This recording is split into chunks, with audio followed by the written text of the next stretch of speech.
Udah, oke? Shalom saudara-saudara. Shalom. Siapa yang bersuka cita malam hari ini? Amin. Mari berikan kemuliaan bagi Tuhan. Kami mengucap syukur Tuhan, pertolongan-Mu tidak pernah terlambat dalam hidup setiap kami Tuhan. Kami berterima kasih, pasti ada jalan di dalam kami. Kami mau mengucap syukur, dalam mengucap syukur kami percaya ada mujizat-Mu nyata dalam hidup setiap kami. Haleluya. Baiklah pujian ini. Terima kasih Yesus, terima kasih.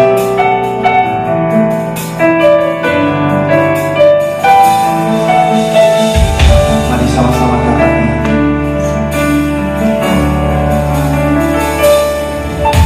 Pertolongan-Mu Tuhan tak pernah terlambat, selalu ada jalan untuk masalahku. Saat ku berdoa dan aku berserah, ku percaya tangan Tuhan selalu menopangku. Pertolongan-Mu Tuhan tak pernah terlambat, selalu ada jalan untuk masalahku. Saat ku berdoa dan aku berserah, ku percaya tangan Tuhan selalu menopangku. Ajarkanku untuk selalu mengucap syukur atas apa yang telah aku terima, karena Engkaulah Tuhan yang mencukupkan, mujizat-Mu nyata bagiku. Mari saudara sajakan pujian-Mu, katakan pertolongan-Mu Tuhan. Pertolongan-Mu Tuhan, benar Tuhan, selalu ada jalan di dalam Engkau. Thank you Lord. Aku berserah, percaya tangan Tuhan selalu menopangku. Mari yang bersyukur katakan.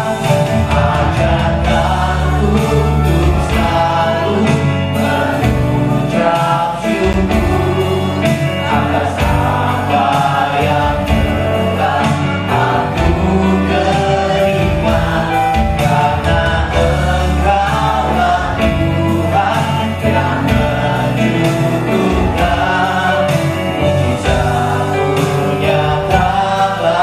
Sekali lagi katakan. Ajarkanku untuk selalu,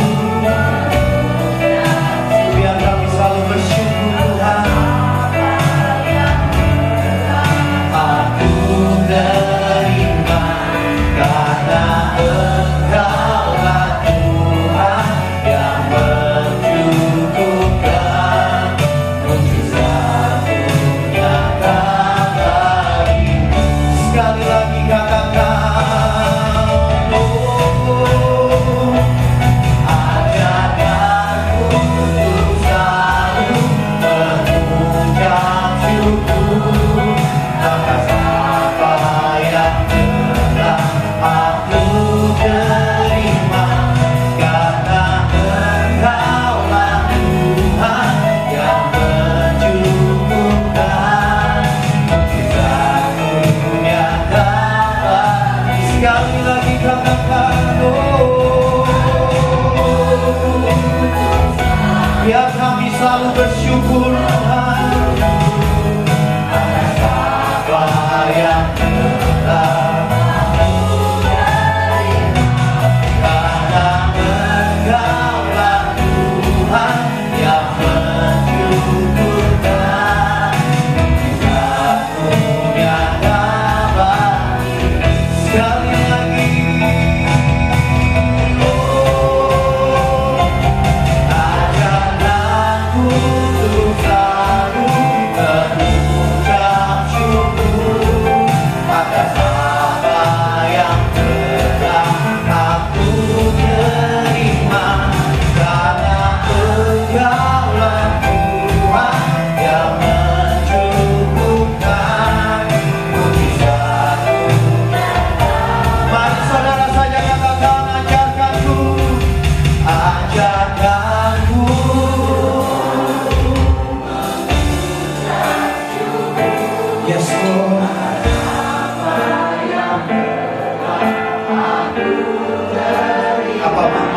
kami Tuhan.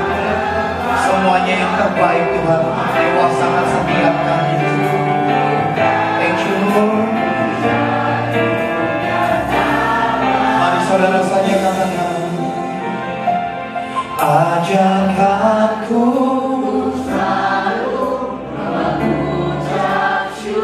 ini dari hati kami Tuhan.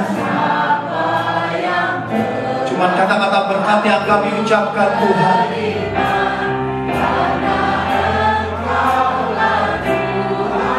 Yang mencukupkan mujizatmu nyata. Sekali lagi katakan, ajarkanku untuk selalu bersyukur atas apa yang telah aku terima, karena Engkaulah Tuhan yang mencukupkan mujizatmu nyata bagiku. Mari kita angkat tangan kita dua-dua katakan, oh, ajarkanku untuk selalu atas apa yang telah aku terima, karena Engkaulah Tuhan yang mencukupkan mujizatmu nyata bagiku. Mujizatmu nyata bagiku. Mujizatmu nyata bagiku. Oh, mujizatmu nyata.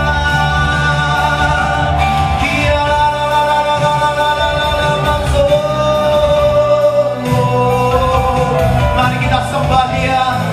Mari kita ucapkan syukur kita. Kami bersyukur, kami bersyukur Tuhan. Syikiara.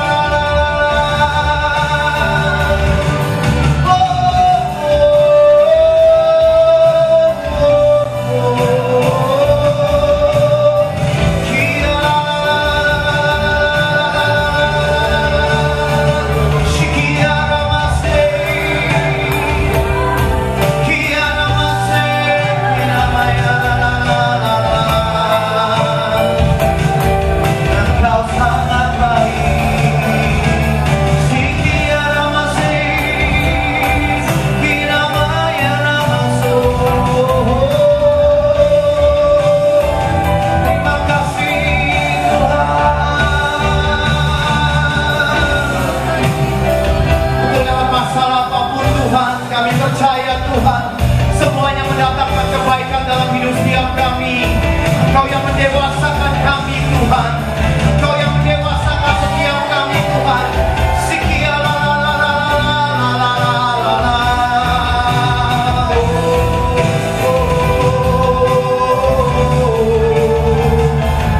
Sikia ramase,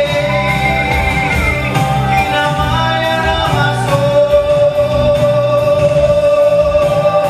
Kia la la la la la la.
mujizat-Mu di tengah-tengah kami Tuhan.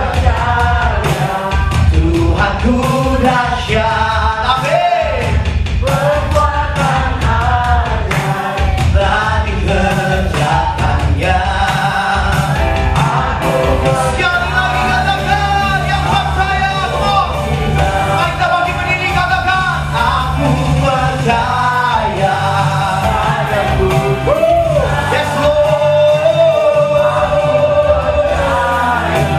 Tuhanku dahsyat, perbuatan ajaib telah dikerjakannya.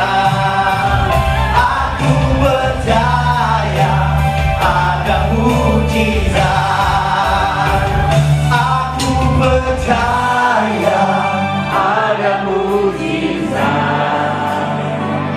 Aku kuasa-Mu turun di tengah-tengah kami Tuhan. Tuhanku dahsyat. Kau selalu dahsyat dalam hidup kami. Perbuatan Yes Jesus. telah dikerjakan. Kau telah mengerjakannya Tuhan. Aku percaya ada Sekali lagi katakan, aku percaya. mujizat. Yes Lord. Aku percaya Yes Lord. dahsyat. Deklarasikan bahwa Dia dahsyat. Dia telah berbuat banyak. Yes Lord. Aku percaya. Sekali lagi katakan, aku percaya.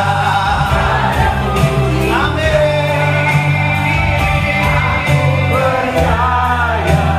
Tuhanku dahsyat, perbuatan ajaib telah dikerjakannya. Aku percaya ada mujizat. Aku percaya ada mujizat. Sekali lagi katakan, aku percaya ada mujizat. Berikan kemuliaan bagi Tuhan kita. Haleluya. Mari semuanya.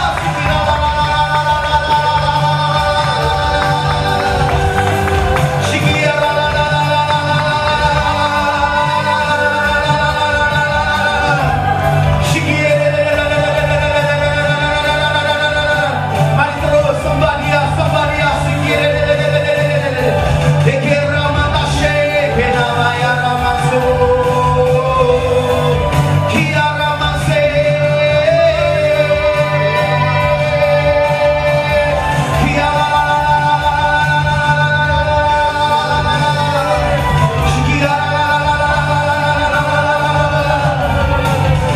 Kami percaya Tuhan, mujizat demi mujizat terjadi dalam hidup setiap kami.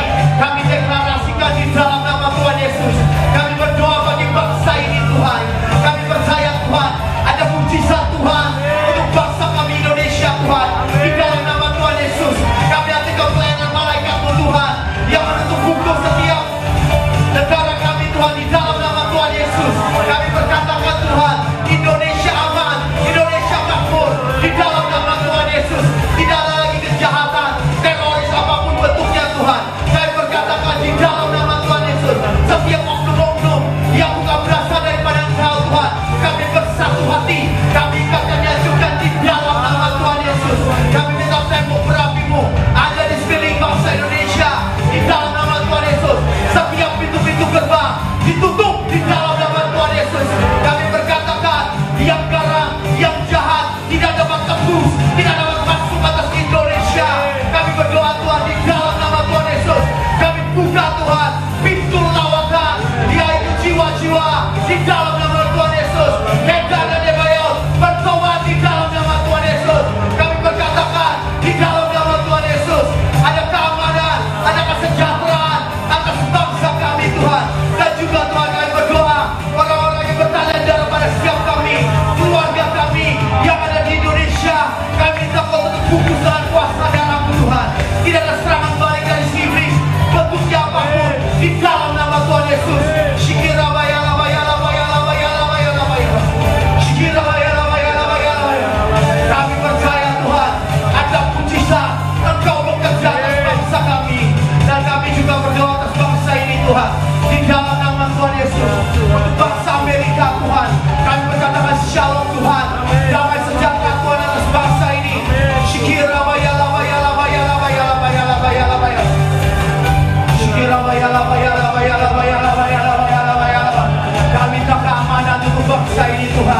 Kami panggil jiwa-jiwa Tuhan. Kami minta daripada-Mu Tuhan, roh pertobatan atas bangsa ini Tuhan. Biar bangsa ini tidak menjauh daripada Engkau Tuhan. Shikirabayalabayalabayalabaya. Dari utara, selatan, timur dan barat, kami panggil di dalam nama Tuhan Yesus. Kuasa Tuhan ada di tengah-tengah kami Tuhan. Dan juga kami berdoa bagi keluarga BMC seluruhnya Tuhan, para pekerja, usaha berpasangan, kepala sidang kami, Pak Lukas, Sherly, juga serta Betani Tuhan. Di dalam nama Tuhan Yesus, kami berdoa Tuhan, di dalam nama Tuhan Yesus, berikan kekuatan untuk berdiri sampai garis akhir. Kami percaya proteksi malaikat-Mu di sekeliling setiap kami Tuhan. Kami aktifkan divine connection. Kami berkatakan Tuhan, kami ambil jatah kami pada hari ini Tuhan. Kami ambil jatah kesulungan kami. Kami ambil jatah raja-raja. Kami ambil semuanya Tuhan secara utuh. Tidak ada yang tercecer di dalam nama Tuhan Yesus.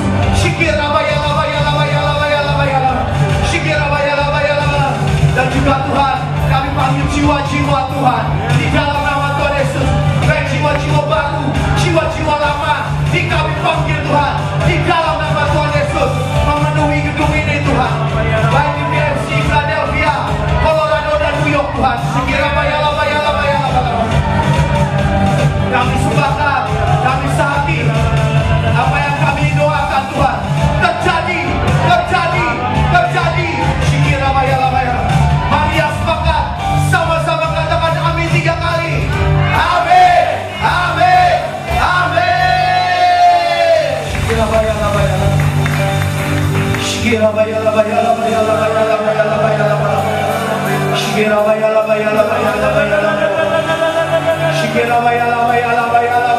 Terus sembah Dia. Biar Roh Kudus bekerja di tengah-tengah kita.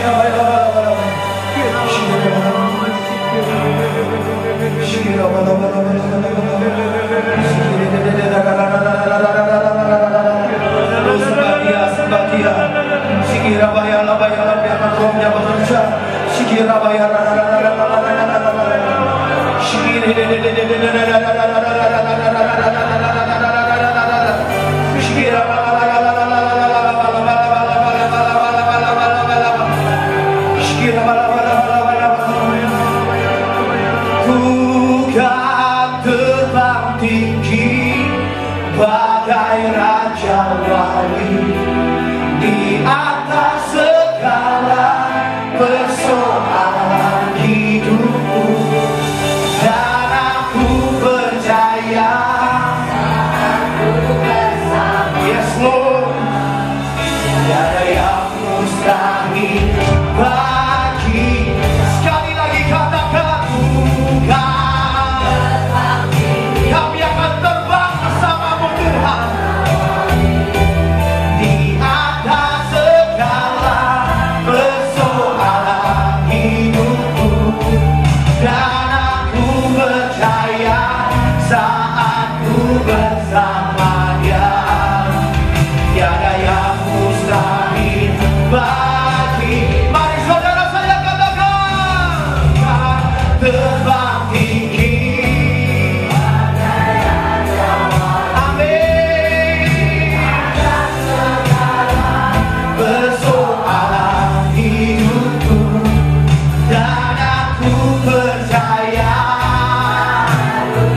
ucap syukur Tuhan buat malam ini Tuhan, buat kesempatan ini Tuhan.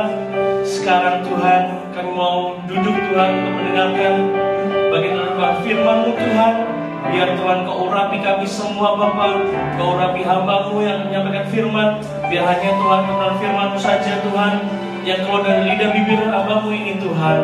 Urapi kami semua, beri kami telinga seorang murid Tuhan. Dan biarlah kami Tuhan pulang dari tempat ini Tuhan, kami tidak sama lagi Bapa. Karena kami akan menjadi pelaku-pelaku firman-Mu Tuhan, yang mengerjakan pekerjaan-pekerjaan yang dahsyat dan ajaib Tuhan. Terima kasih Bapa, terima kasih Tuhan. Di dalam nama Yesus, mari sama-sama siap mendengar firman Tuhan, katakan amin. Haleluya. Bagi saudara, puji Tuhan.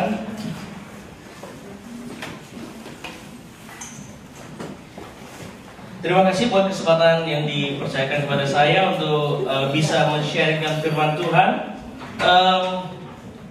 Malam ini kita akan melanjutkan seri pengajaran yang ada di gereja BMC, yaitu tentang berbuah di dalam pencapaian, fruitful in achievement. Dalam beberapa saat terakhir kami di para pemimpin di gereja ini yang tergabung dalam ada kelompok namanya apa pemimpin, kami membahas tentang kitab Matius saudara.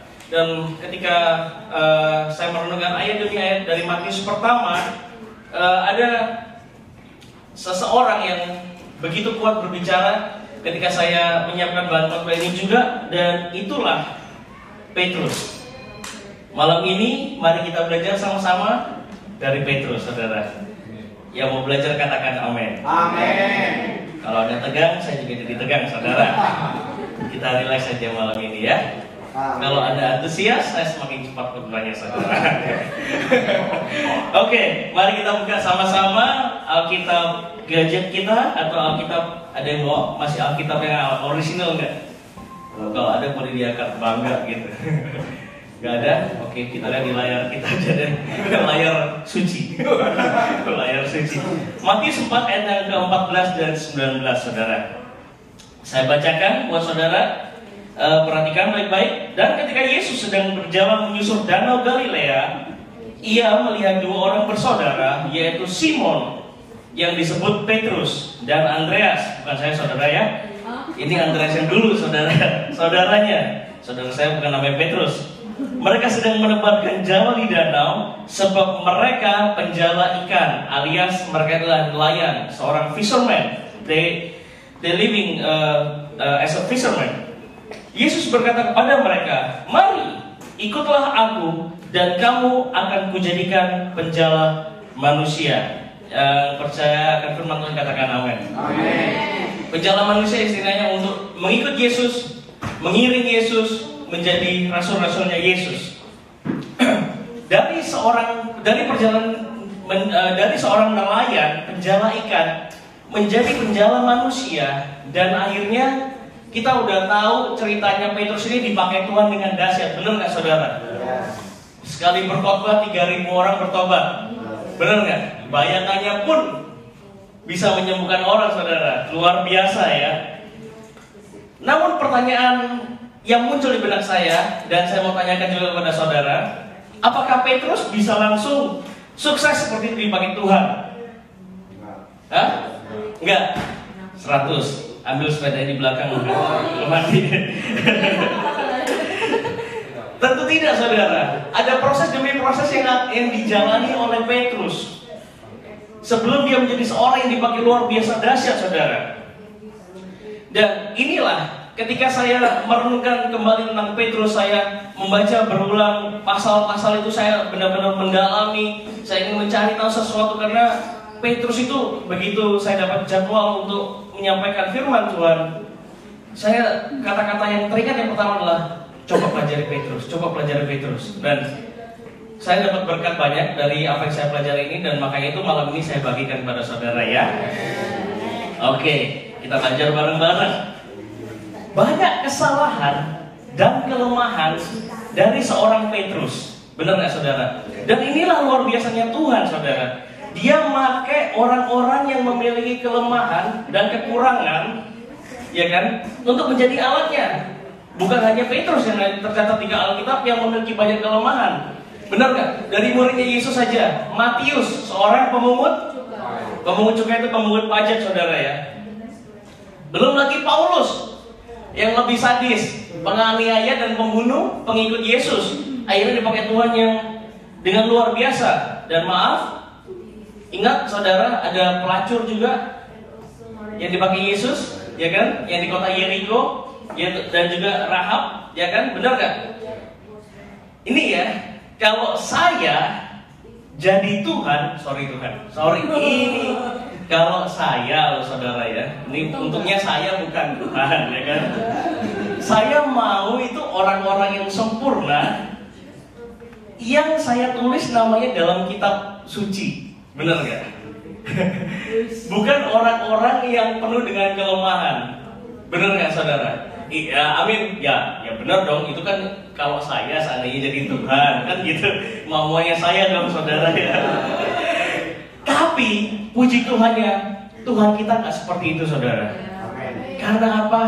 Tuhan kita adalah Tuhan yang pernah merasakan, menjelma, menjadi manusia seutuhnya, yaitu Yesus Tuhan, sehingga Dia tahu kalau manusia ini punya banyak kelemahan, kalau manusia ini punya banyak kesalahan, kalau manusia ini nggak bisa 100% sempurna.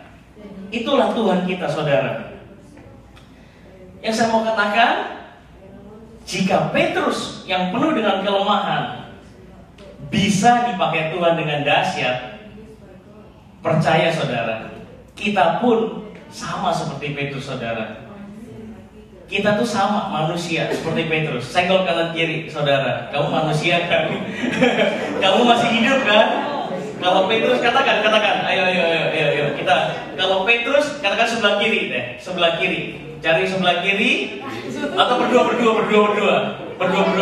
Bilang gini, kalau Petrus bisa dipakai Tuhan dahsyat, kamu pun bisa.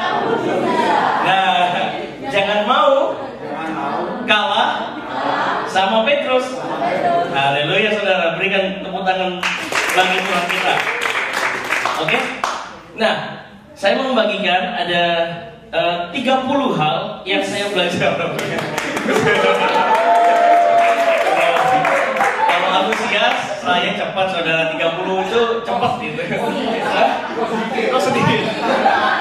Saya mau 50, cuma dibilangin cuma 30 menit, saudara ya. Jadinya 30 lah, saudara ya. Enggak, saudara. Dan sini saya membagikan ada poin-poin yang saya belajar dari Rasul Petrus. Yang pertama, kalau mau catat silakan catat. Kalau enggak ya udah nggak apa-apa, saudara. Saudara ingat.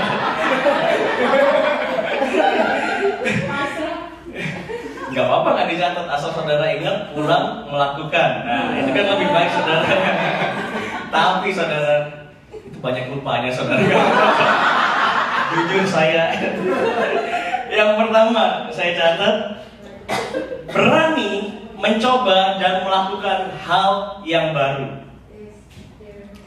Yang saya catat di sini adalah Petrus adalah seorang yang berani mengambil resiko, atau bahasa Inggrisnya risk taker, right? Risk taker. Dia adalah seorang yang sangat berani dalam hal kerohanian, right, saudara? Nah, apa hubungannya? Karena gini, saudara, Tuhan kita adalah Tuhan yang sangat kreatif. Yang percaya katakan amin. Suka dengan keanekaragaman. Buktinya, kita di sini satu ruangan ada berapa orang, nggak ada mukanya yang sama, bener nggak? Rambut nggak ada yang sama, saudara, ya kan? Ada yang tebal, ada yang tipis, saudara. Ada yang hitam, ada yang putih, saudara. Bener nggak, saudara? Tuhan kita itu bukan Tuhan yang boring. Kalau Tuhan kita nggak kreatif, saudara, muka kita semua sama, saudara, kayak robot semua. Ya udah, diciptain mass production. Tapi puji Tuhan, saudara, Tuhan kita Tuhan kreatif. Karena itu kita disebut limited edition. Keren. Bilang kanan kiri, kamu limited edition. Yang suami istri bisa katakan kamu limited edition. Ya kan, loh, kok nggak berani?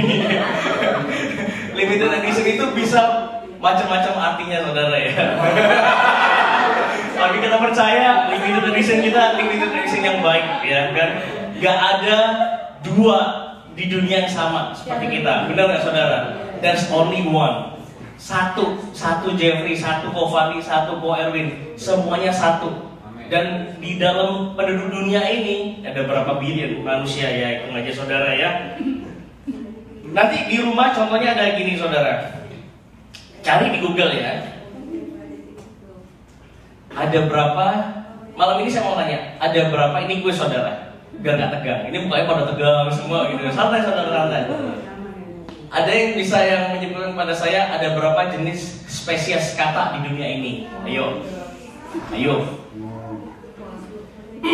Ini kuis ini, biologi. AI. Ada berapa jenis kata? Ini apa aja nih Jeffrey ngomong jenis kata? Gini loh saudara, jenis kata ya kalau ada Google di rumah ya. Ada 4.810 yang ditemuin dan yang diberi nama masing-masing satu persatu. 4,810. United States alone there are 90 different species of frog. Kenapa sih harus sampai 4.800? Kodok ya biarin aja kodok warna hijau gitu kan ya saudara ya. Mungkin ayah apa 4.800 nggak percaya. Bagi ayah cuma ada 5 jenis kodok. Suike, goreng tepung, mentega, tauco, asam manis.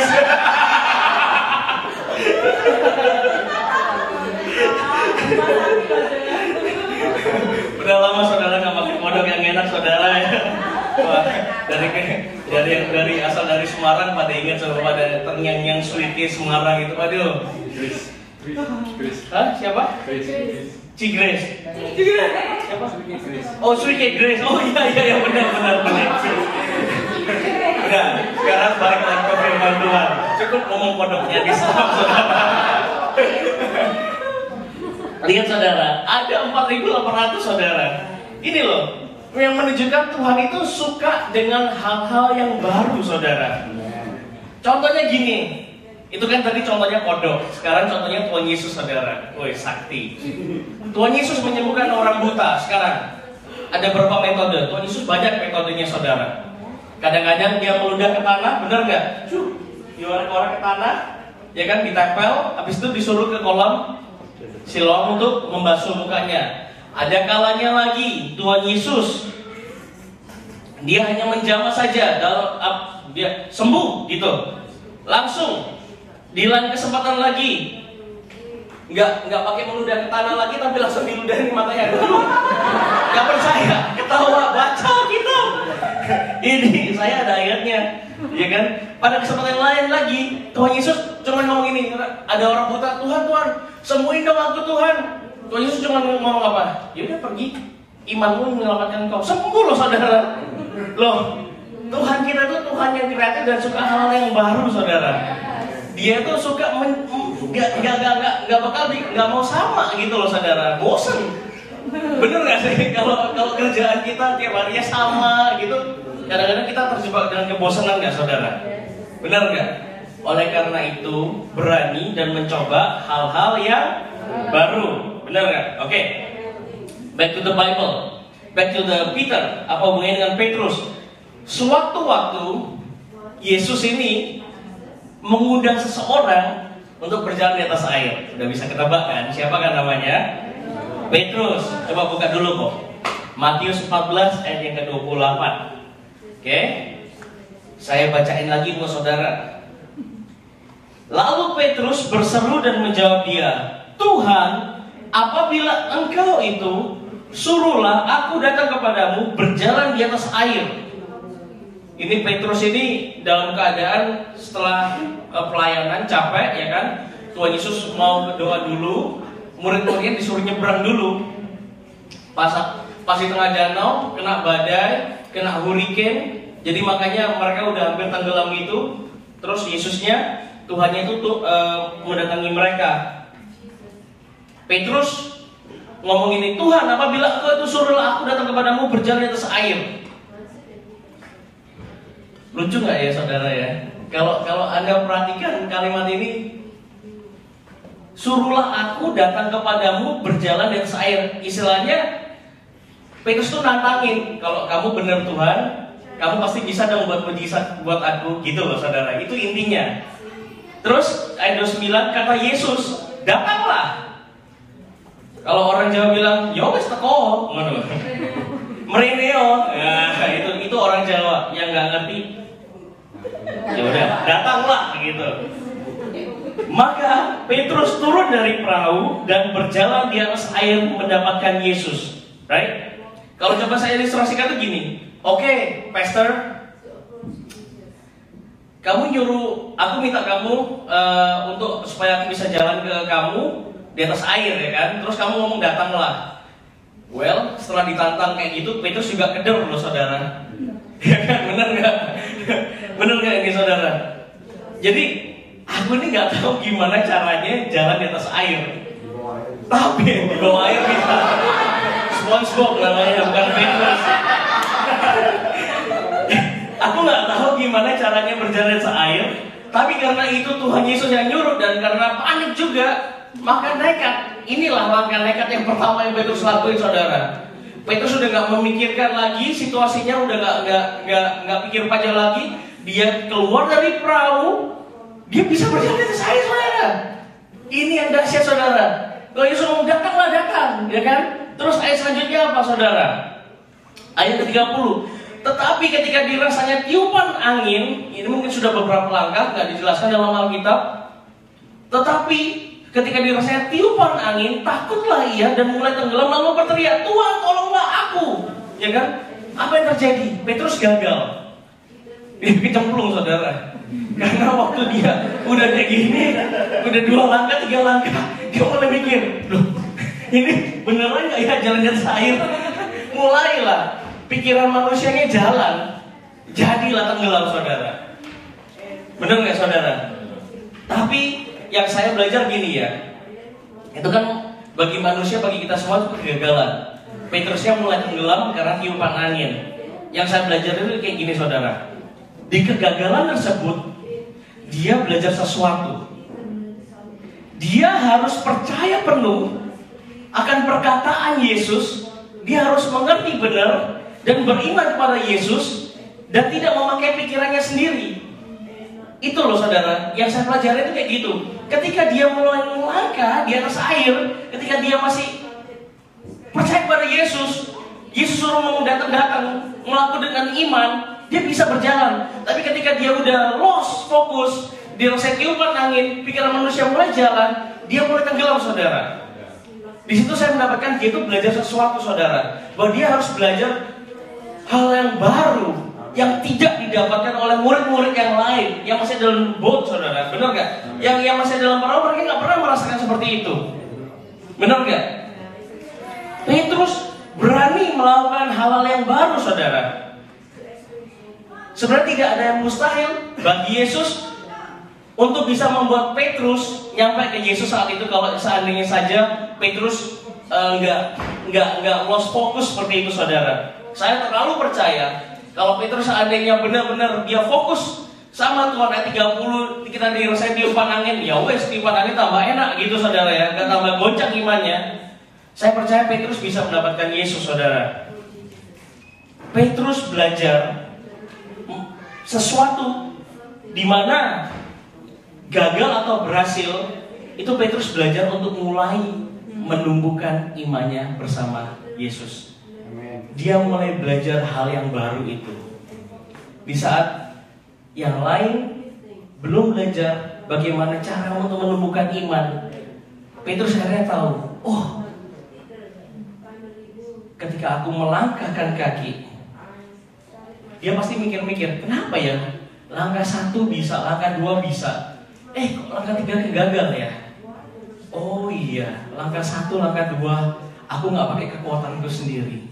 Langkah 1, langkah 2 aku pakai kekuatan daripada Tuhan. Makanya itu aku bisa. Di situ iman Petrus mulai timbul saudara. Amin. Tepuk tangan bagi Tuhan kita. Saya mau nanya di sini nih. Ini kan udah pada berusia dewasa semua. Siapa yang bisa naik sepeda? Angkat tangan. Wah, bisa langsung naik sepeda? Ya kan? Mulainya dari apa saudara? Kita dari anak kecil, bener nggak? Anak kecil pun yang seumuran anaknya Anyan nggak bisa langsung naik sepeda, bener nggak saudara? Anak bayi harus belajar apa dulu? Tengkurap dulu saudara. Dari tengkurap dia belajar untuk merangkak. Dari merangkak dia belajar untuk berdiri. Dari berdiri belajar untuk berjalan. Dari berjalan dia belajar untuk berlari. Dari berlari dia belajar melompat. Baru dari melompat itu dia belajar akhirnya naik sepeda saudara. Apa yang setelah naik sepeda gak pulang-pulang? Itu katanya Pak Bingo saudara. Kesaksian ini cerita nyata ini. Habis naik sepeda bye-bye gitu. Lihat saudara, ketika anak itu berhenti di sebuah proses saja, dia nggak bisa ke proses selanjutnya. Kalau seorang anak tidak mau mencoba hal yang baru, kalau anak itu stop, begitu dia naik sepeda sekali, di ayunnya yang pertama dia jatuh, terus dia akhirnya wah naik sepeda sakit, naik sepeda nggak enak, naik sepeda bisa membuat kakiku cedera, akhirnya dia stop, dia nggak akan bisa belajar untuk naik sepeda sampai selama-lamanya. Itu yang saya mau katakan saudara. Ada proses, ada proses yang harus dijalani. Kita harus berani untuk mencoba hal-hal yang baru. Amin. Kesuksesan para penemu seperti Thomas Alva Edison, penemu lampu, banyak dia. Alexander Graham Bell yang nemuin telepon, Wright Brothers yang nemuin pesawat. Dikarenakan mereka ingin membuat sesuatu yang belum pernah dibuat oleh orang lain. Benar nggak saudara? Mereka ini innovator,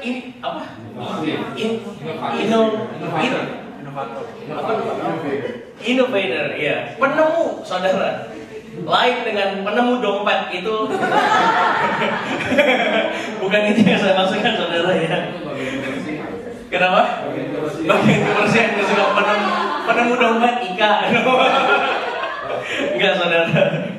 Mereka bisa membuat sesuatu karena mereka belum ada yang pernah membuat sebelumnya. Coba malam ini inovasilah dengan sesuatu yang baru yang nggak biasa-biasa lagi saudara. Ciptakan kreativitas. Kita diciptakan itu penuh dengan kreativitas loh saudara. Benar nggak saudara? Jujur ya, ini saya tambahkan satu kesaksian dari saya sendiri. Kalau saya bisa melakukan banyak hal yang saya lakukan sampai saat ini, itu bukan karena saya tiba-tiba langsung bisa gitu, enggak saudara. Tapi karena saya berani belajar, mencoba, dan saya mau untuk melakukannya. Saya dulu nggak pernah, ya memang dulu kayak masalah ngecat dinding aja. Dikira gampang ngecat dinding, kalau nggak bisa belang-belontang loh saudara. Memang dulu ayah saya kerja di pabrik cat gitu ya, dan saya cukup mainan cat cukup banyak dari kecil. Tapi itu yang saya belum tahu metode cara ngecat yang benar. Akhirnya ketika Pak Lukas nyuruh saya untuk ngecat satu dinding dulu, saya belajar dulu dari YouTube gimana sih caranya orang ini ngecat bisa sampai bagus, dan itu saya ikutin dari berbagai hal. Cara banyaklah tentang elektronik, tentang segala macamnya. I don't know, saya nggak tahu. Yang saya lakuin buka YouTube. Itulah rahasia saya buka buat saudara juga. Kita tinggal di zaman ini tuh kita sungguh beruntung. Dulu mana ada YouTube, mana ada Google. How to. Jadi tidak ada kesempatan, tidak ada alasan bagi kita untuk ngomong, aku nggak bisa ngelakuin itu. No. Mulai malam ini, baik kita tua maupun muda, kalau kita belum bisa melakukan sesuatu, belajar. Ayo, berani nggak berani? Janji sama diri sendiri. Ya? Buka YouTube. Jangan sekarang buka YouTube-nya saudara. Gini loh, sekarang ini teknologi YouTube itu ya, dari video itu benar-benar bisa membantu kita. Kalau nggak percaya nanti coba iseng-iseng. Kalau misalnya ibu-ibu, how to fix microwave. Misalnya ada microwave yang lagi nggak jalan di rumah, atau mesin cuci yang bunyinya glodak. Jangan langsung gini loh. gopo karpe dewe, kan? Bingung sendiri, tapi coba cari solusinya, coba berusaha untuk fix yourself. DIY, do it yourself. No, don't call me, okay? Don't call me. Saya mendapat julukan cukup banyak, saudara. Ada yang menyebut saya Jeffrey Plumbing, Jeffrey Electrician, like. Sebenarnya julukan itu ya apa ya yang diomong orang seperti itu saya dapatkan ya karena kemurahan Tuhan dan saya mau belajar gitu loh, saudara. Buka diri kita untuk kita belajar hal-hal yang baru. Kita tinggal di zaman modern, saudara. Bukan zamannya Flintstone lagi yang kita kalau nggak tahu tuh nggak bisa ngapa-ngapain. No.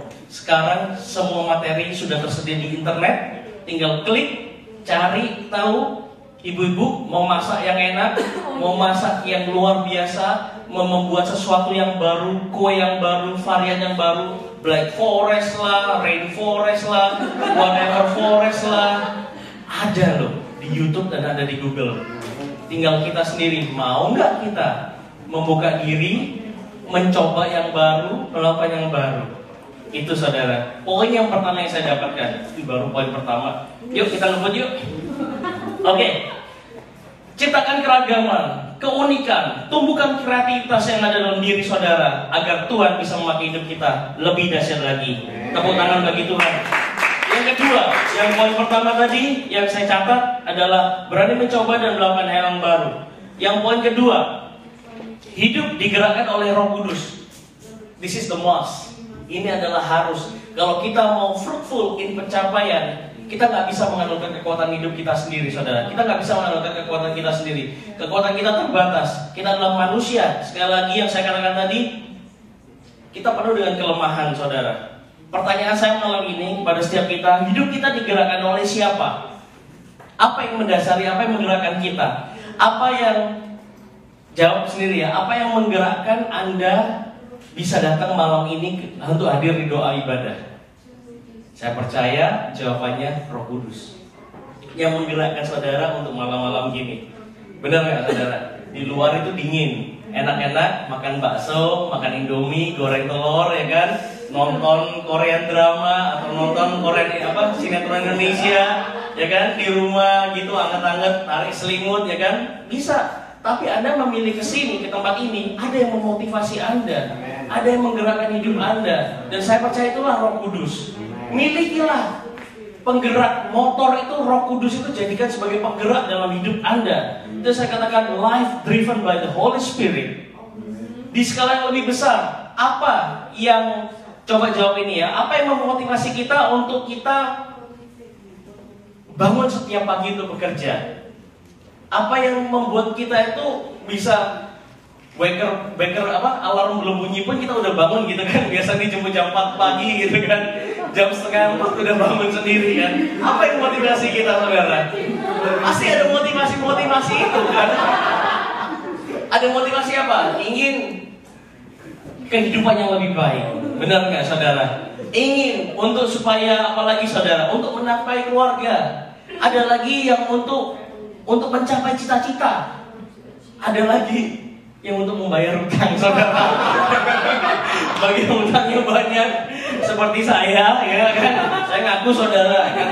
Ada macam-macam, saudara. Tapi semuanya lunas, gitu kan? Untuk mengejar goal yang Anda buat, yang Anda impi-impikan, itulah yang ngedrive Anda, benar nggak? Kita semua tuh masing-masing punya penggerak, punya motor. Apa yang ngedrive kita? Nah, pastikan di sini Yesus dan Roh Kudus yang menjadi penggerak dalam hidupmu. Balik ke Petrus lagi ya. Kan tadi ceritanya kita ini belajar dari Petrus. Perbedaan besar ya ini ya. Ini yang saya dapatkan. Perbedaan besar terdapat dalam hidup Petrus adalah apa yang menjadi penggeraknya.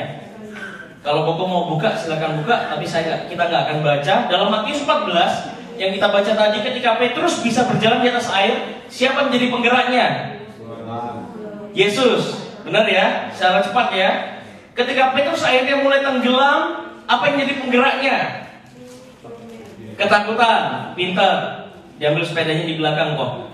Terus Matius 16 ayat 6 ayat 16. Oke, ketika Petrus mengaku dengan mulutnya bahwa Yesus adalah Mesias, ketika ini Yesus nanya, menurut kamu, murid-muridku, siapakah aku? Petrus dengan jelas ngomong, Yesus, engkau adalah Mesias, anak Allah yang hidup. Siapa yang menggerakkannya? Roh Kudus, amin. Bapak. Dalam pasal yang sama, cuman berbeda ayat, yaitu di ayat 22 dan 23. Petrus yang sama itu berani-beraninya nengking perkataan Yesus. Jadi ceritanya itu gini, Yesus memberitahukan kepada murid-muridnya, murid-murid, aku ini nggak lama lagi akan disalib, ya kan? Aku ini akan harus menderita untuk menebus dosa.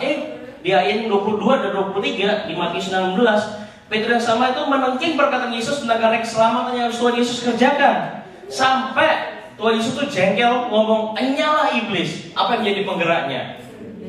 Keegoisan Petrus, ya kan? Apa? Siapa? Iblis. Ya sama. Iblis, makanya Tuhan Yesus ngomong, "Enyalah iblis." Gitu kan? Ngomong iblisnya ke bawah nggak sel, nggak enak kalau ke sini. Jangan juga ke samping kanan kiri gitu kan. Nyala iblis ya, itu nggak enak. Bisa berantem saudara. Ngomongnya nyala iblis gitu aja boleh. Oke, ini sengaja nih saudara. Contoh lagi saudara, di Matius 17 ketika Petrus, Yakobus dan Yohanes diajak Yesus naik ke gunung yang tinggi. Waktu itu belum tahu mau diapain sih, mau diajak Yesus. Terus akhirnya Yesus bertransfigurasi di atas gunung yang tinggi, ya kan? Terus sampai akhirnya Petrus itu ngomong, "Tuhan, kita tuh bahagia banget di tempat ini loh Tuhan. Mau nggak sih kamu tak diriin kemah di sini untuk engkau, Musa dan Elia?" Sampai akhirnya di ayat yang kelima di Matius 17 itu ada, begitu Petrus belum selesai ngomong, ada suara dari surga terdengar, "Inilah anakku yang kukasihi, dengarkanlah dia." Surga intervensi yang mendasari apa? Ayo yang menjadi penggeraknya? Keegoisan Petrus. Dia nggak mikirin teman-temannya yang lain, bro and sis-nya yang lain yang masih di bawah. Cuman dia doang yang mau nikmati hadirat Tuhan. No, saudara. Dan masih lagi banyak contoh yang sikap Petrus yang didasarkan dari kedagingannya. Kalau saya mau buktikan, masih mau bukti atau stop di sini aja? Bukti ya, oke. Saat perjamuan malam terakhir, Petrus dengan tegas berkata bahwa aku nggak pernah akan sekali-sekali tergoncang imanku. Boleh dibuka ayat 26, Matius 26 ayat 31. Tuhan Yesus ngomong, "Malam ini semua kamu akan tergoncang imanmu. Karena sebab aku ada tertulis, aku akan membunuh gembala dan kawanan domba itu." Terus akhirnya di ayat 33 Petrus menjawab, "Biarpun mereka semua tergoncang imannya." Wes, Petrus dengan gagahnya, "Biarpun mereka semua tergoncang imannya, tapi Tuhan, aku sekali-sekali tidak." Ayat 34 berkata, Yesus berkata kepadanya, "Aku berkata kepadamu Petrus, sesungguhnya malam ini sebelum ayam berkokok, engkau telah menyangkal aku 3 kali. Ayat 35 masih ngeyel Petrus, saudara lihat saudara ya. "Tuhan, sekalipun aku harus mati sama-sama dengan kau, aku nggak akan menyangkal engkau." Lihat, inilah kedagingannya, kedagingan Petrus. Udah ngomong kayak gitu kan, gitu kan, kayak rela mati buat Tuhan Yesus. Saudara tahu saat diajak apa Tuhan Yesus di Taman Getsemani, gak lama setelah mereka makan malam itu, Tuhan Yesus lagi berdoa, murid-muridnya ngapain? Gitu katanya, rela mati buat Tuhan. Gitu katanya, nggak tergoncang imannya. Itulah buktinya, bukti ininya Petrus ya saudara ya. Terus apa lagi saudara? Bukti yang lain lagi, saat Tuhan Yesus ditangkap nih ya, sama gerombolannya prajurit. Petrus, ini Petrus loh saudara. Petrus itu backgroundnya apa sekali lagi tadi? Nelayan. Berani menghadapi prajurit-prajurit itu, dan bahkan sampai mutusin telinganya Malkus. Coba bayangin kalau saudara jadi Petrus, habis putus gitu, takut nggak saudara? Orang Tuhan Yesus dia takut sampai coba dipasang lagi.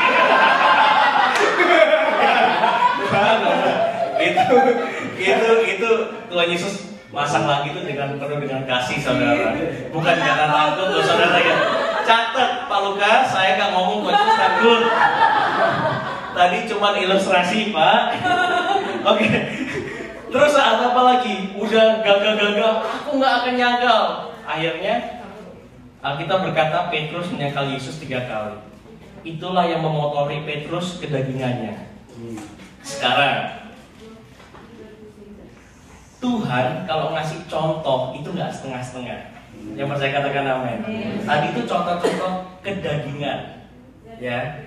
Nih, sekarang kau boleh buka ayatnya. Mari kita lihat perbedaannya setelah Petrus digerakkan bukan lagi oleh kedagingannya, tapi oleh Roh Kudus.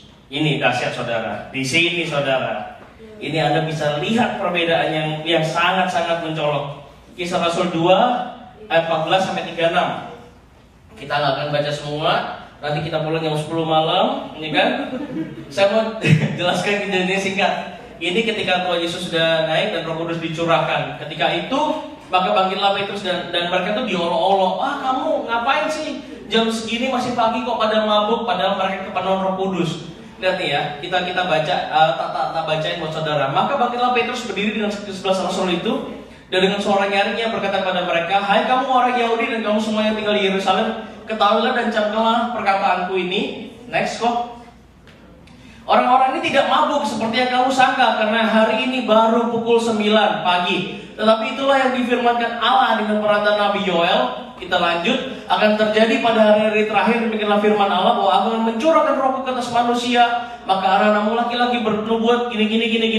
Dan inti cerita ini adalah Petrus dengan berani menceritakan tentang Yesus di hadapan orang-orang tersebut. Dan akhirnya dahsyatnya saudara, setelah dipenuhi Roh Kudus, boom, 3.000 orang bertobat. Waktu dengar habisnya ngomong kayak gini, mereka semua bertobat. Berikan kemuliaan bagi Tuhan Allah kita. Kurang dahsyat apa saudara? Mau contoh lagi saudara? Petrus ini adalah Petrus yang sama loh saudara. Yang saya tadi sebutkan, yang cengeng, yang istilahnya kedagingan, keegoisan. Loh, tiba-tiba bisa kayak gini loh saudara. Kuncinya yaitu wah nggak yakin ini. Kuncinya yaitu Roh Kudus saudara. Amin. Katakan, kamu kanan kiri, kamu harus dipenuhi dengan Roh Kudus. Amin saudara.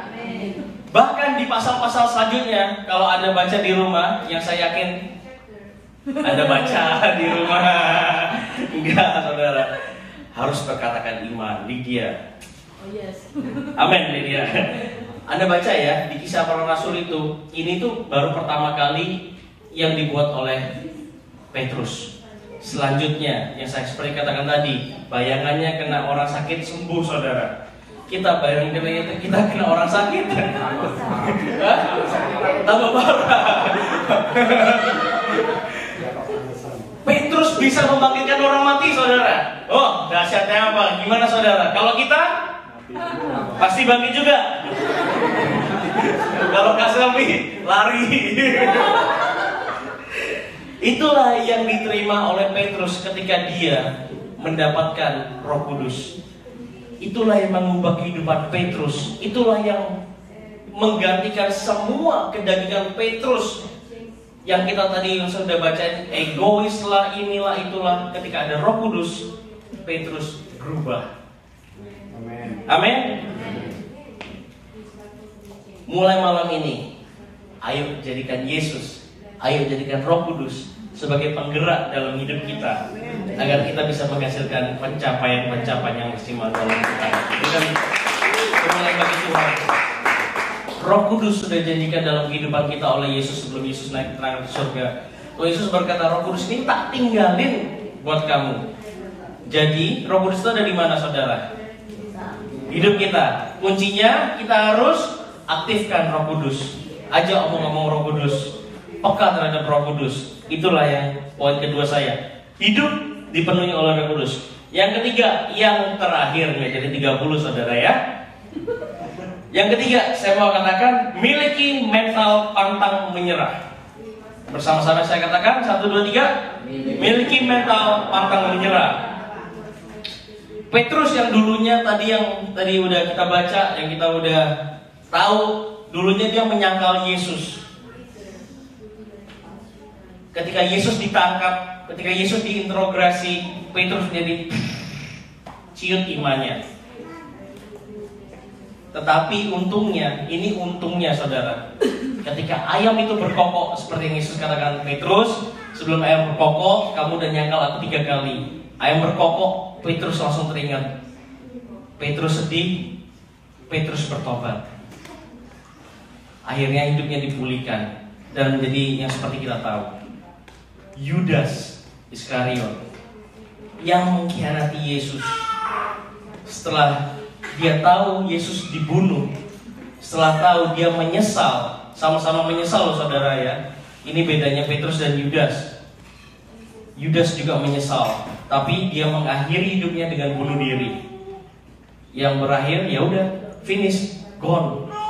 Udah putus asa, udah menyerah. 2 contoh ini dari kedua orang ini itu cukup untuk agar membuat hidup kita tuh tahu, oh kalau kita menyerah itu kita akhirnya kemana. Oleh karena itu malam ini saya mau katakan, jangan pernah menyerah, jangan pernah berputus asa. Kegagalan dan kesalahan adalah bagian yang tidak bisa terpisahkan dalam hidup kita manusia.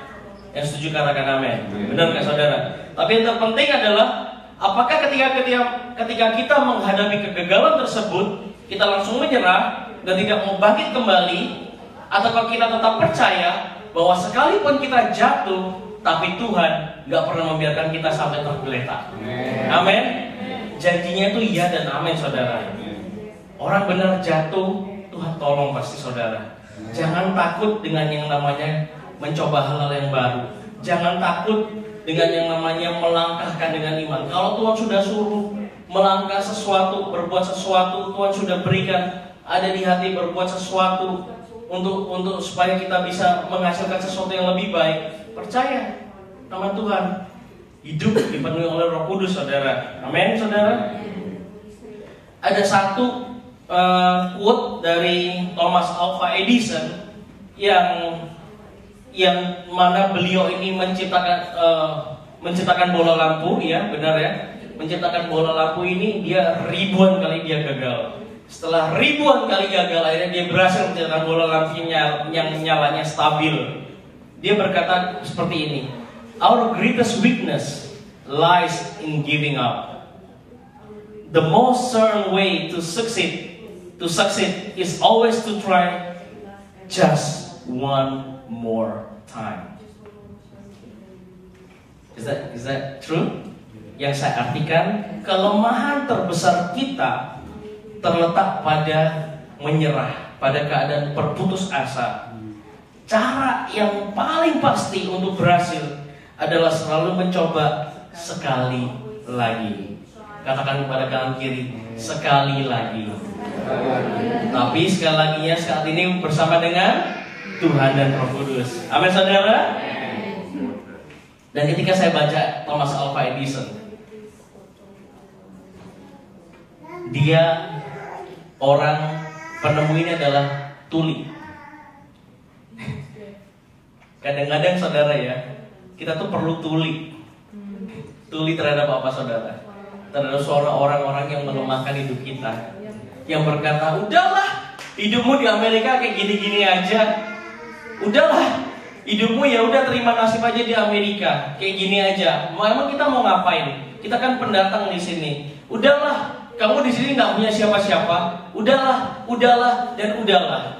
Stop, tutup telinga kita rapat-rapat. Tutup telinga kita terhadap suara-suara negatif yang melemahkan iman kita, yang bisa menggugurkan iman kita kepada Tuhan. Tapi fokus sama siapa? Sama Tuhan. Fokus, berharap penuh sama Roh Kudus. Amin saudara. Tutup semua teman-teman yang istilahnya menjatuhkan saudara, yang mereka nggak percaya kalau kita bisa berusaha di negeri ini. Apa gunanya? Siapa yang menikmati kesuksesan itu kita sendiri loh saudara. Kalau kita terlalu bergantung dan terlalu mendengarkan kata orang, ya kan, yang melemahkan loh ya, bukan yang mendukung dan membangun hidup kita, no loh ya. Yang melemahkan, yang rugi siapa? Ya kita. Benar nggak saudara? Teman-teman yang kayak gitu cukup jadikan teman aja, jangan jadikan sahabat. Kalau kita jadikan mereka sahabat, kalau kita undang mereka masuk lebih ke dalam kehidupan kita yang ditarik turun. Kita udah dengar firman di gereja, kita udah dibangun sama Pak Lukas, kita udah dibangun sama oleh firman Tuhan yang menguatkan, yang membuat hidup kita, oh ya, pulang berapi-api. Tapi ketika kita pulang besok ke tempat kerja, alah sudahlah, nggak usah kayak gini. Dan kalau kita ikut, iman kita, maka itu mulai malam ini saudara, kesimpulannya berani mencoba dan melakukan yang baru. Pemain musik silakan. Hidup digerakkan oleh Roh Kudus. Dan yang ketiga, miliki mental pantang menyerah. Anda belajar sesuatu malam ini? Anda mendapatkan sesuatu? Terima kasih. Kita sembah Tuhan. Kita sama-sama berdiri. 3 hal yang kita belajar dari Petrus. Biarlah kegagalan demi kegagalan dan kelemahan-kelemahan Petrus kita sudah tahu semua. Kita sudah belajar dan kita gak mau mengulanginya lagi. Tapi kita sekarang tahu rahasia kesuksesan Petrus itu apa. Berani untuk melangkah melakukan hal yang baru. Miliki hidup yang dipenuhi oleh Roh Kudus. Dan jangan pernah menyerah. Katakan, ada sekali lagi jalan, ada sekali lagi pertolongan daripada Tuhan atas hidupku. Percaya saudara, Tuhan sudah menyiapkan yang terbaik bagi hidup kita. Tuhan gak pernah mau kita biasa-biasa aja. Tuhan ciptakan kita limited edition dengan alasan yang bagus saudara. Kalau Tuhan mau kita biasa, Tuhan ciptakan kita sama semua. Hidup kita biasa. Tuhan ciptakan kita berbeda. Ada satu tujuannya, supaya kita menggenapi rencana Allah, supaya kita memuliakan nama Tuhan.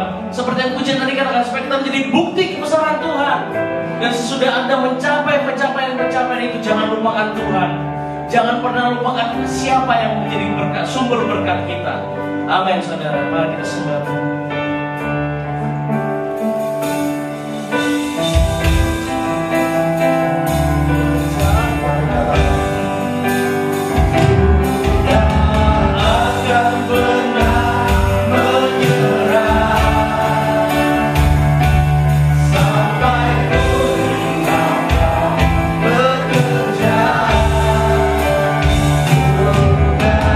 Saya mujizatkan yang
dan itu akan membuat kami menjadi saluran berkat, dan kami terus akan diangkat oleh Tuhan. Dan juga Tuhan, ajarkan kami untuk terus setia, untuk terus pantang mundur menghadapi setiap pergumulan. Bahkan kami terus setia dengan kuat menantikan janji-janji Tuhan, menantikan kedatangan Tuhan, dan semuanya penggenapan janji-janji-Mu dalam hidup kami.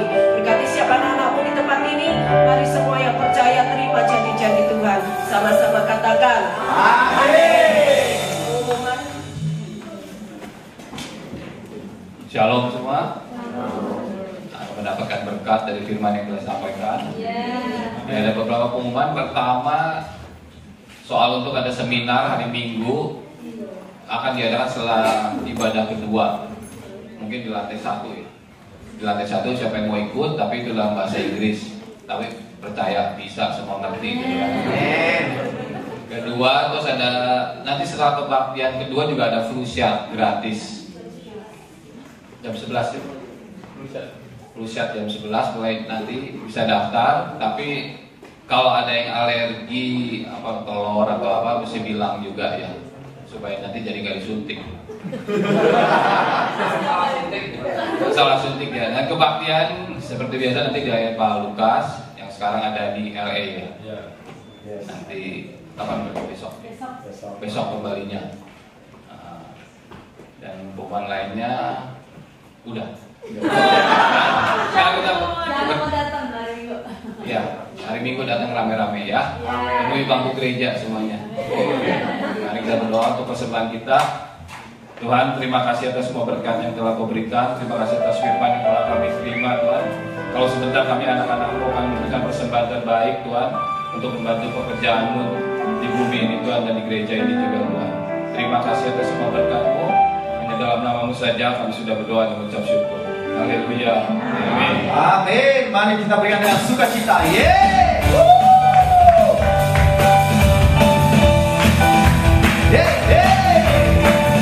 Mari teman-teman kita berdiri bersama-sama. Katakan mau.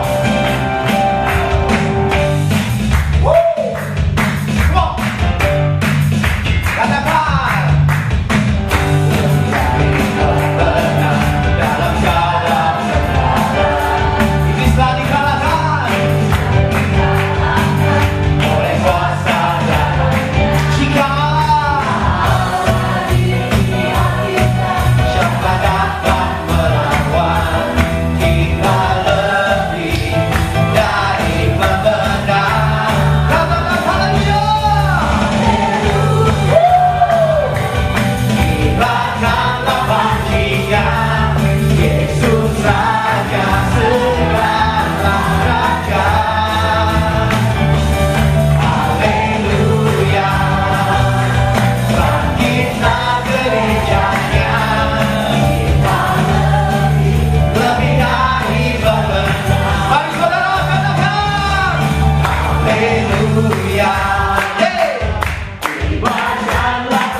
yang sudah mencurahkan Roh Kudus-Nya yang dahsyat, Roh-Nya yang penuh dengan kreativitas yang baru memenuhi hidup kita dan mengubahkan hidup kita mulai hari ini tidak pernah sama lagi seperti sebelum-sebelumnya.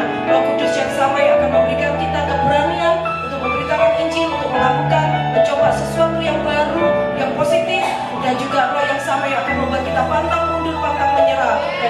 terus maju bersama dengan Tuhan.